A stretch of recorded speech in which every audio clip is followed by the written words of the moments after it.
इरफान एका साच्यात बसणारा कलाकार कधीच नव्हता. हासिल, मकबूल, हैदर, पानसिंग तोमार, लंच बॉक्स यासारख्या अनेक सिनेमांमधून त्यांनी आपल्या युनिक स्टाईलनी अभिनयाची व्याख्याच बदलून टाकली. हॉलिवूडमधल्या लाईफ ऑफ पाय, स्लमडॉग मिलियनेअर, इन्फर्नो सारख्या सिनेमांमधला त्याचा अभिनय आपण कधीच विसरू शकत नाही. हॉलिवूड करिअरमधला इरफानचा सगळ्यात महत्त्वाचा सिनेमा म्हणजे द नेमसेक. या सिनेमात तब्बूची प्रेग्नन्सी, स्वतःच्या मुलाचा जन्म, तो फेमस फोन बूथ सिक्वेन्स आणि स्वतःचा मृत्यू हे चारही सीन्स त्यांनी एका दिवसात शूट केलेत. या सिनेमात तसे त्याचे खूपच मेमोरेबल सीन्स आहेत.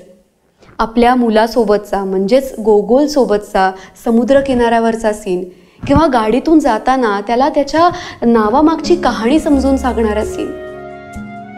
या सीनच्या वेळेस मीरा नायरनं तू डोळ्यात अश्रू आण पण ते ओघळू देऊ नकोस असं इरफानला सांगितलं होतं.